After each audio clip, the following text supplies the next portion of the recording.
A sadhaka or a practitioner of bhakti yoga is work in progress. If you go to a construction site where the building is being constructed, so many workers are working for the making of the building.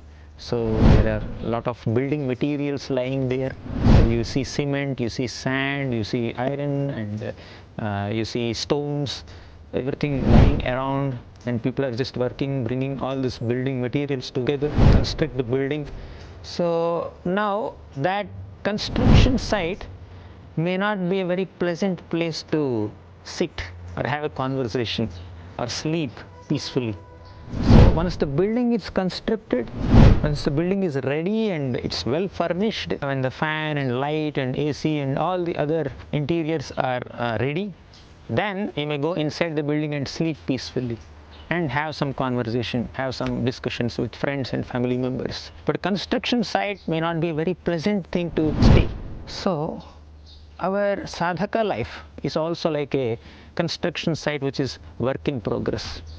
So when we are in practice stage, still all our aspiration is to become devotees of Krishna, to purify ourselves, to get rid of all anarthas like lust, envy, pride, greed, and many other such bad qualities. Still, in the practice stage, we may have some impurities. We may still have some little pride, envy, greed, lust. So many shortcomings are there in a practicing devotee. Sometimes they keep surfacing. They act as great obstacles also sometimes in our practice of devotional service and in our interactions with other devotees. So whenever these anarthas surface, that's an indication to us that we are not yet pure. We have a long way to go.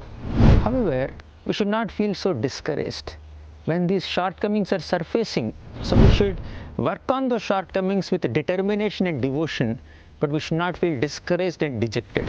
So knowing that we are not up to the mark, we should work in the direction of improving ourselves, not feeling so disappointed and demotivated.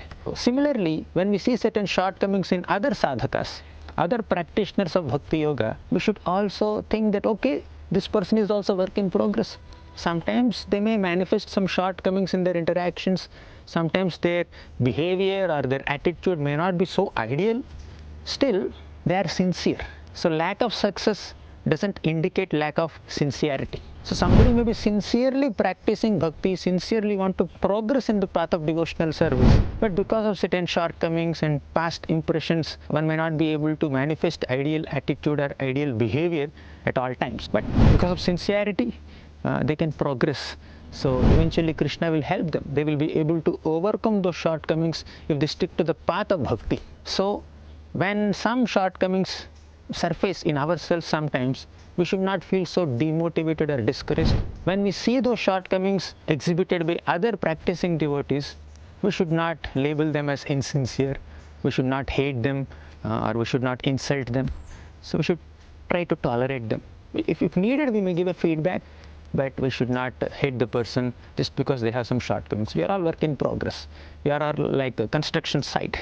As long as construction is happening, there are some sounds, right? You may not be able to discuss with your friends when the construction sounds are there in a construction site, when the building is being made. So till the building is made and well furnished, we cannot stay there peacefully. Similarly, till we are completely purified of all our shortcomings, we may not manifest the ideal attitude or ideal behavior always. So we need to deal with those shortcomings and we need to tolerate other shortcomings also, and together with cooperation we should progress in bhakti by Krishna's grace and pray for each other. Desire purification, endeavor for purification, and we offer prayer for purification. But we should not feel demotivated when there are some impurities in us, and we should not demean others when they manifest some impurities. Hare Krishna.